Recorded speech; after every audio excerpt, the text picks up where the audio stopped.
Okay. And my final book is called The Whipping Boy. Okay. And just to tell you, a whipping boy, a little history lesson. I was a history major in college, so I like to tell some things about what I learned and some interesting facts. A whipping boy, during, I would say, the 1500s, when kings and queens ruled and there were monarchies still in Europe, rather than punish the prince, there would be a boy, another boy, that would sit with him and would go everywhere with him. Go to his studies. He would go riding horses with him. But if the prince decided to do anything evil or bad, he wouldn't get the lashings. The boy that would whip him. Yes, you had a question? Yes. The whipping boy will do it because whenever he does something bad, it's the whipping boy who does it because yes, it's illegal to whip a prince. Exactly. Because they don't want the prince to look bad. They want someone else to take the blame for him. Exactly. That's very good. I like the way that you put it. Okay. So, these two main characters that you see here are Jimmy and Prince Brat. And like I said, the whipping boy, Prince Brat is just a horrible kid. I mean, people even say that a black cat wouldn't cross his path. He's that bad. And Prince Brat decides one day, you know what, I'm going to run away. I'm just tired of all this. I want some adventure. This is just boring. I hate seeing, the horse riders fall off of their saddles when I put, oil on there, and I'm bored. I want to go out and do some things. And so, he gets Jimmy to go with him. They're both tempted. And Jimmy is the whipping boy? Yes, Jimmy is the whipping boy. Prince Brat, like I said, is named so because he really is a brat. He's horrible. Okay? And they go out on their horse, very nice horse, and they have a basket with fruit and all that, and his crown. The prince was silly enough to bring the crown with him because he thought that someone would see him and bow to the prince. I'm your royalty. You better kiss my feet, kind of thing. Yeah. Yeah. So anyway, they're out in the woods near the castle, and they see this fog, and they can't see anything. They don't know what's going on. And these two men, Billy and I believe Crookshanks is the other guy's name, they see them and they say, "Hey, boys, you're ours now. Come back to our hut." And so the boys both go back because they're prisoners, basically. They're kidnapped. And yes. And the whipping boy father died. In this book? I'm not sure. Yep. Have you read this?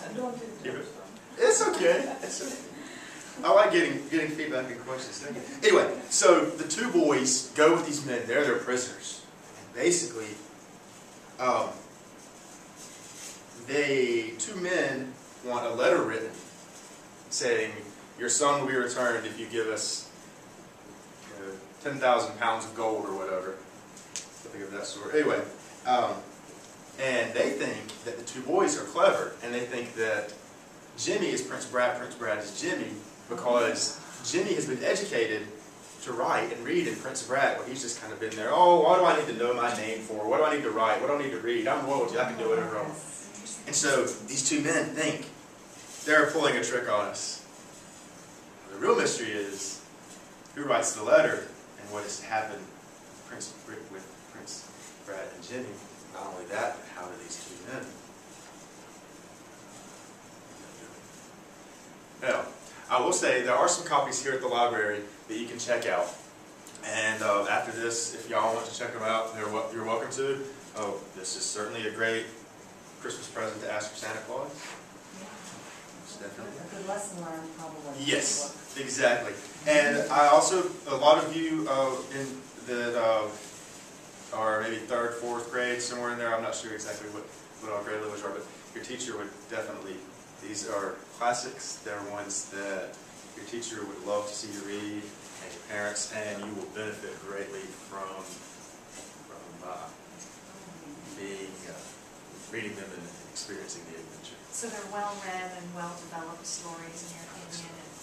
I think the thing with the witches that I like is that the boy and his grandmother have such a great relationship, and there are some things that happen later in the story where they scheme fight against the witches and win, and they find some other things out, and they go on further adventures. Okay. Are there any other questions that? I actually do have one more. Yes. Which book would you say is, I mean, Isabel's in second grade, which is, you know, pretty good reading level, but which one would be the best one to start off reading, you think, for her? The best one to start off reading? Yeah. I mean, I personally like The Witches just because it's written in a way where the boy tells most of the story, and he goes through everything in such a nice way in terms of how things happen to him, and the process of grandmother saying, oh, if you ever see a witch, look for these things. And not just that, but the fact that his grandmother has such a great relationship with his grandmother, and he loves her so much, and they both work off of each other. Later on, she helps him fight against. All right, well, that sounds great. I think the movie was The Witches of Eastwick. The movie, okay, that's a different Okay, movie. I'm trying to remember the movie. But The Witches of Eastwick is somewhere in that respect. I never saw it. Well, The Witches is probably great because it's more of a child's viewpoint. Yes. And in his vocabulary and words, so a child can get to that level because it's reading from the child's words. Yes. Okay. And I think there may even be some dry British